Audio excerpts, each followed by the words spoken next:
There's a downside to fame, but I also know there's a lot of friggin' privilege to fame, so I have a tough time. No, but if I had to pick one that's a downfall, it's never being given the benefit of the doubt. He'll make me feel bad about it, and I'm like, where is my safe space? Mom, it's gotta be mom. Yeah, mom is my safe space.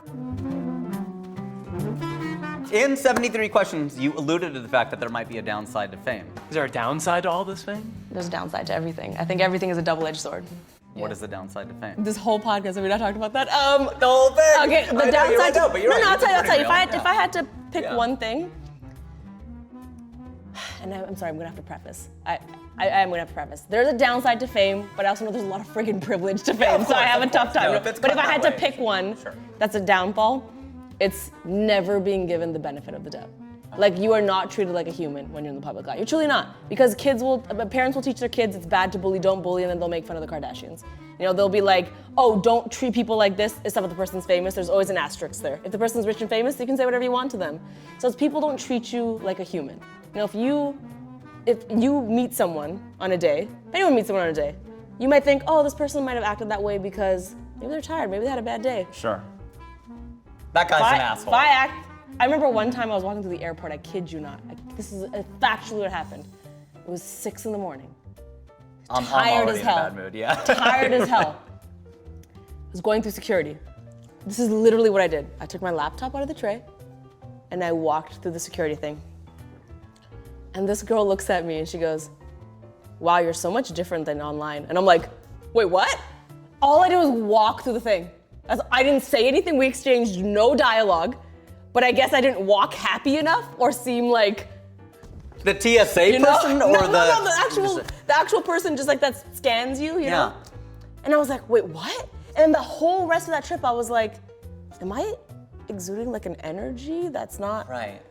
Like, is she expecting me to go through and be like, yo, what up, t-shirt reference? I'm coming through security. Like, you know what I mean? Like, and so people don't give you the benefit of the doubt. Like, you can never just be tired. It's always that you're a sellout. It's always that you're stuck up. Sometimes I don't do things for safety. Like, if after a show or something, if my team's like, hey, there's a sketchy person that we have recognized that's outside and I don't go, all those people are gonna be like, Lisa stuck up. She never came. It's never about like, was there something else at play here? Right. You know what I mean? So that definitely makes it tough. I would think so, to not be given the benefit of the doubt. So much reliance on that. Yeah, sometimes even my family does it. That's tough. Really? Yeah. Sometimes with my dad, and bless his soul, I love him to death, but sometimes when I go home and he will be like, oh, I need so-and-so's kids to come over, they're dying to meet you. And I'll be like, Dad, I'm really tired, like I just want to enjoy home.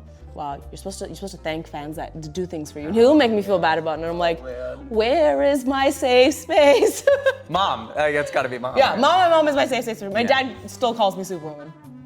And my mom always gets mad at him. Her name is Lilly. Her name is Lilly. Yeah. When did you make that? When did you make the pivot? I made the pivot a couple years ago, mostly because I was like, let's try to. Problems. Well, I actually reached out to DC very early in my career once I realized I'm an idiot. Once I realized I made that mistake. Well, you probably had, what, 1 million, 2 million? I think I had like 5 million subs. And I was like, maybe I should reach out to DC. Right. So I got my lawyer to reach out and they were very kind. We came to an agreement. I did pay the money every year. A lot of people don't know this. I paid the money every year to use the Superwoman name with the goal of phasing it out. So after 5 years of paying them, I was like, now I'm Lilly. And I'm not calling myself And that was Superwoman. part of the agreement, to phase it out? Yes. Oh, that's so interesting. Yes, but also because I wanted to. Like, Yeah, right. you know, Once you came to your especially, own. you know how cool it is for people to know the name Lilly Singh? Of course. Like the Singh? Of course. I love. You're carrying that. I love that. And so I'm like, that feels cooler to me than Superwoman now.